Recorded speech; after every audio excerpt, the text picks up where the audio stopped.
wanted to discuss the Supreme Court. Also, these videos are my opinion. All the information that I get, the links are always in the description.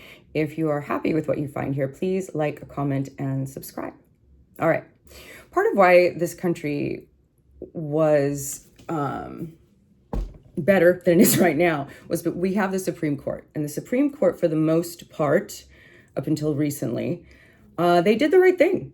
You didn't always necessarily agree with their opinion, but when it came to big topics like segregation, like voting, like abortion, they took the time to really look at the law. In law school, part of why we read case briefs, and especially going to the ones that go up to the Supreme Court, is to see where all the logic came, right? You started a suit here, you either won or lost, then you appealed, you either won or lost, and then you go up to the Supreme Court, and that's the final say. And ultimately, they were supposed to be pretty much the best of our checks and balances. And unfortunately, they aren't. And we did not implement systems to really check them. And I think it's because we'd never had this issue in our country. We'd never had such a group of corrupt people sitting on the bench that are destroying our country. But if you don't believe me, let's talk to Ari Melber. Has hit the Supreme Court. Justice Alito under fire for taking this luxury fishing trip and hiding it. It was with a Republican billionaire donor who had cases come before the court.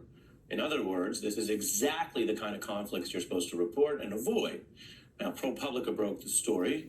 They also revealed the late Justice Scalia had this all-paid-for Alaskan vacation from another connected donor. Scalia there making martinis with ice from a glacier. Cute, if it wasn't a scandal. I mean, we're fine with the ice part. All of this comes, though, on the heels of other ProPublica reporting that for 2 decades, Justice Thomas has gotten luxury trips every year and other sweetheart real estate deals from a Dallas businessman, and he hid them. When you translate it all together, you've got justices who are basically taking money and value, the money amount, that dwarfs most people's salaries. And then they're making decisions for all of us that affect our lives. And they used to make that decision based on our laws, based on how they go together, and based on the arguments brought by the attorneys. Now it's just who got them a better flight on a private jet, who got to make fancier martinis in the glacier. I mean, let's not worry. And ultimately, why do you think Justice Sotomayor and Jackson have been so clear in their dissents of the rulings that these people have done, and literally putting so that history remembers that they did not sign on to this, and they saw what was going to happen. But now, let's talk about Justice Kavanaugh, the drunk, who obviously assaulted that good woman who went to Congress, and they essentially, beat her down and shamed her the way they shame all women. But funny, they called her a liar. But when the Epstein files came out, or at least some of them, we found out a few things.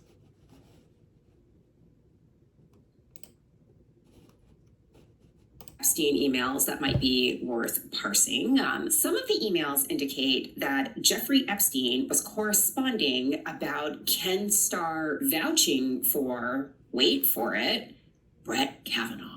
So apparently Epstein wrote to Bannon to crow that Starr was touting Kavanaugh's credentials to Ted Cruz and Tom Cotton, two Republican senators who would vote to confirm Coach Kavanaugh to the High Court. And in an email, Bannon noted that Starr thought Kavanaugh was brilliant, to which Epstein responded that Kavanaugh was, quote, reliable. Wait, did Epstein just feel relatable for a moment? I love that even Epstein was mocking him in that. But think about that. Jeffrey Epstein had a hand in a lot. Why do you think we're not getting those files? It's not just because they want us to disbelieve the woman. It's because there is so much in them.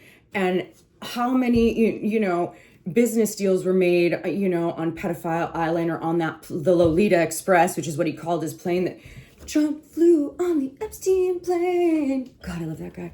Anyhow, but ultimately, here are all of these powerful people that are deciding the fate of the world.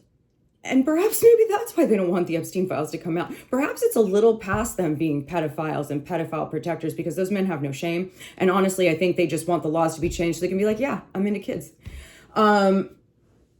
There's more to those files, folks.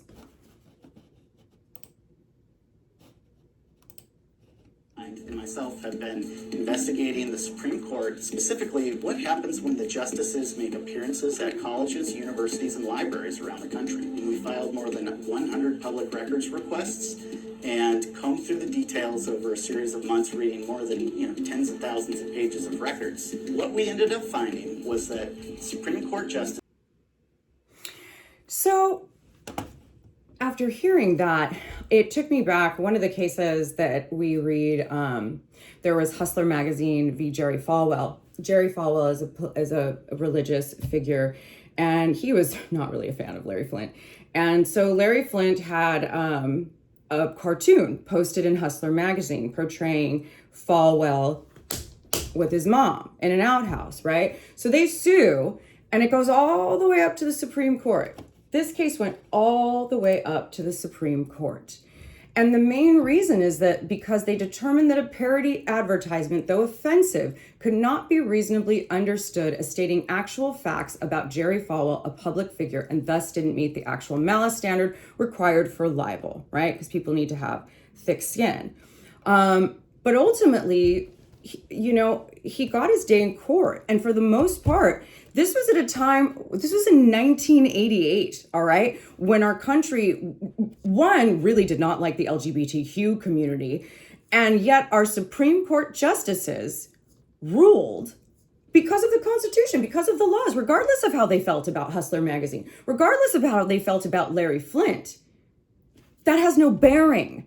Their job is to look at the law and hear the arguments and make a decision based on that.